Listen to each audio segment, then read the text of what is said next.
చిత్రావతికి స్వాగతం మిత్రులారా. ఈరోజు మనం అతుల్ సుభాష్ కేస్ మీకు గుర్తునే ఉంటుంది. బెంగుళూరులో జరిగిన ఇన్సిడెంట్ ఇది. తను తన ప్రాణం మీదకి తెచ్చుకున్నాడు.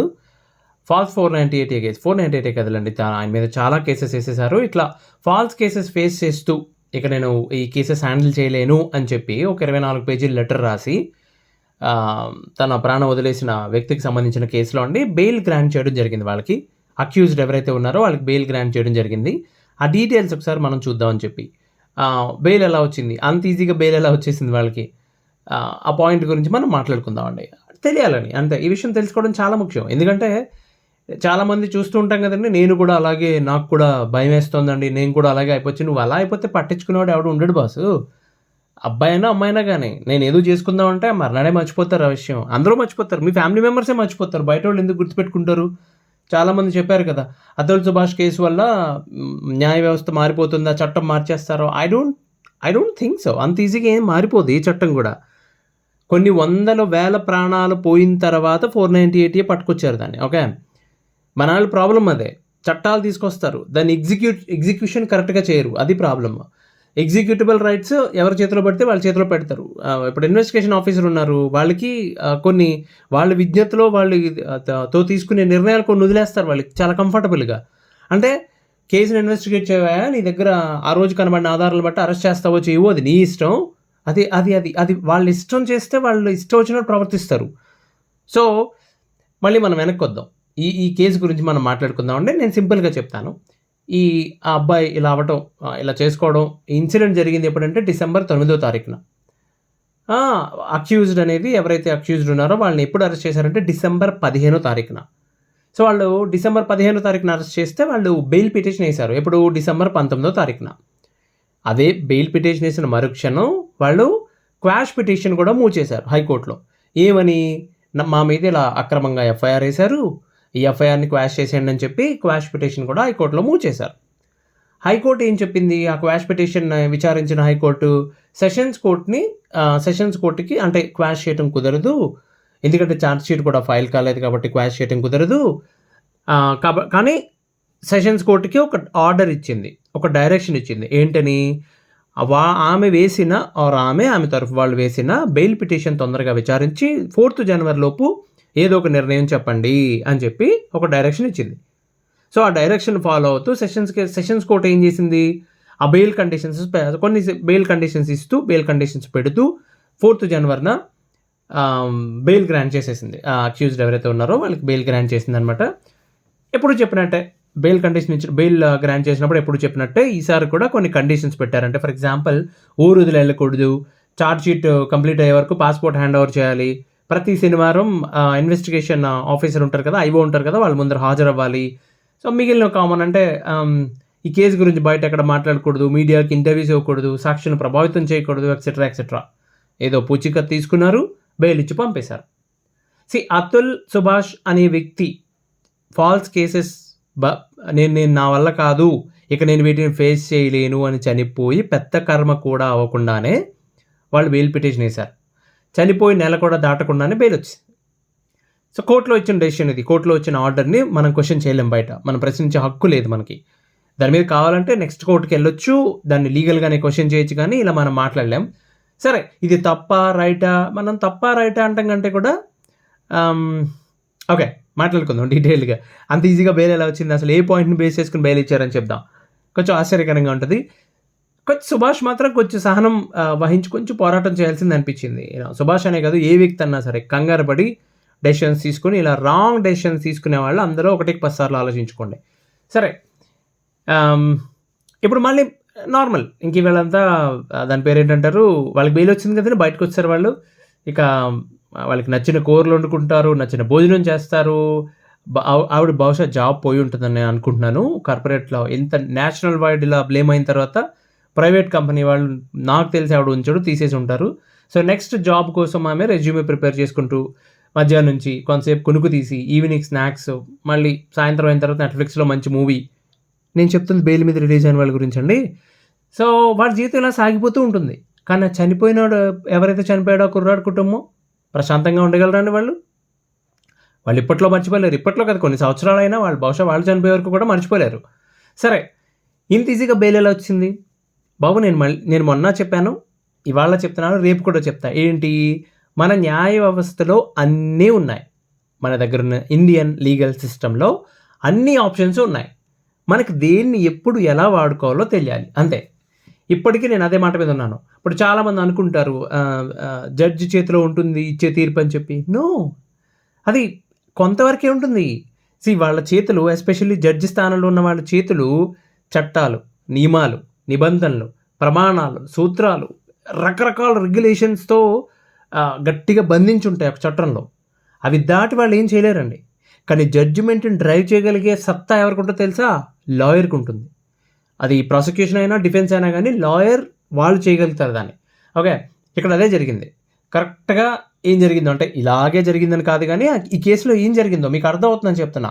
ఇలాంటి రాంగ్ డెసిషన్స్ తీసుకునే ముందు ఇవన్నీ ఆలోచిస్తారని చెప్తున్నా.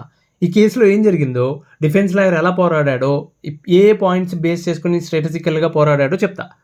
సో ఆర్గ్యుమెంట్స్ ఎలా జరిగాయంటే అండి, ప్రాసిక్యూషన్ వాళ్ళు చెప్తూ అబ్బాయిని మానసికంగా ఎలా హింసించింది, లైక్ ఊపిరి వదిలేయడానికి వాళ్ళు ఎలా డైరెక్ట్‌గా కారణమైంది, తర్వాత అతను రాసిన 24 పేజీల లేఖ గురించి, ఎలా చనిపోయాడో, తర్వాత దాంట్లో వాళ్ళేసిన అలిగేషన్స్ గురించి, ముఖ్యంగా లైక్ 3 కోట్లు అడిగారని చెప్పి సెటిల్మెంట్ కోసం, అతని మీద, అతని ఫ్యామిలీ మీద కలిపి sessions court, family court, high court అన్నీ కలిపి 9 కేసులు వేశారని చెప్పి, ఇదంతా public prosecutor చెప్పుకొచ్చారండి.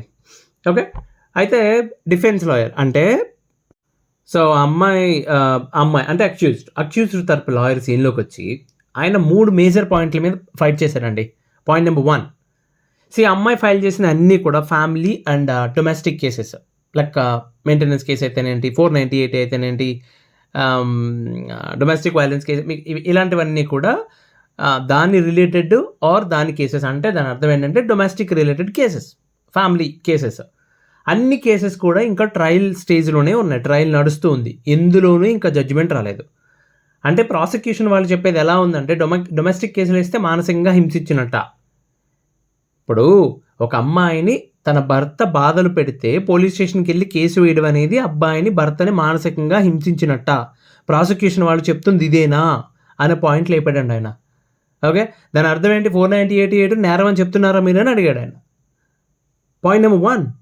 And point number 2, ఆ అమ్మాయి ఆమె కుటుంబం 3 కోట్లు అడిగారని చెప్పి, మాటలతో హింసించారని చెప్పి అని కదా అలిగేషను.